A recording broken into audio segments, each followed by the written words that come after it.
What's up, guys? Ganyan. Punta kami guys to school.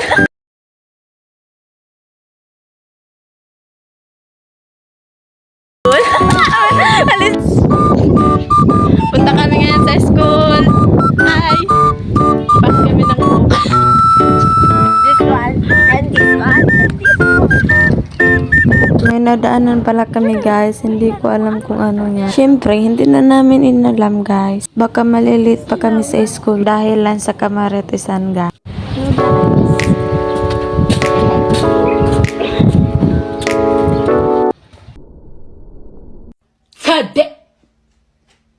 Oh my god, what is that?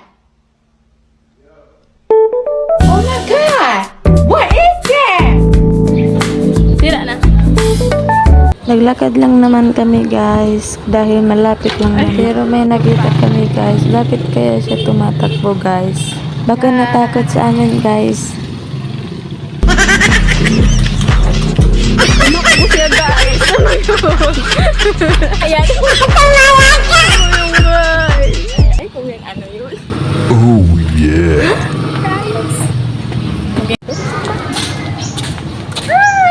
Hi guys. Malapit na tayo. Guys, everybody let's go. Yo, yo, yo, yo, yo, yo, yo, yo, yo, yo. Kararating lang namin guys.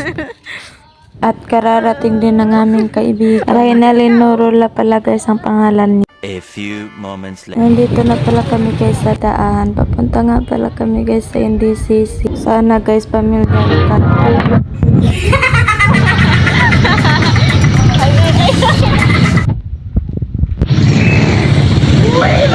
Sa wakas, dumating na kami guys sa aming destinasyon. Sa NDCC yan guys. Ito na guys, paakyat na kami. Mamimili nga pala kami guys ng ice cream. At salamat sa dalawa kong kaibigan dahil nilibre nila ako guys. Sila nga pala guys ang mga kaibigan ko, si Raynalyn at si Jonami guys.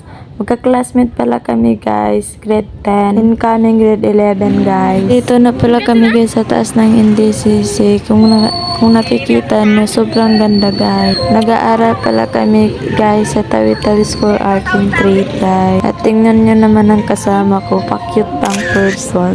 Nandito pala kami guys sa Bonggao, Tawi-Tawi. Tingnan nyo naman guys, sobrang gandang lugar guys. At tingnan nyo naman guys ang mga sasakyan, sobrang ganda.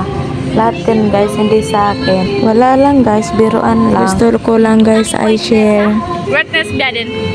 Tingnan nyo naman guys ang mga kasama nila, sila lang nagpa-video kaya ayan, nagpa-video na din ako guys. Tingnan nyo naman guys ang itsura ko.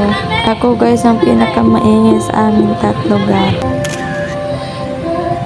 At hindi namin alam guys, tinaguan pala kami ng iba namin kasama guys. Kaya ayan tuloy, naghanap ng mga personality. At tingnan nyo naman guys ang mga reaction. Hindi lang ako guys maingay sa video, pati sa personal yan guys. Dahil sobrang masasayahin ko kasi guys. Hindi ko pala guys napansin na nawawalang isa namin kasama guys. Ang isang kong kaibigan guys ang nakapansin. Kaya hinanap niya na kaagad guys. Tatakot kasi kaming iwan guys. At tingnan nyo naman guys ang reaction niya.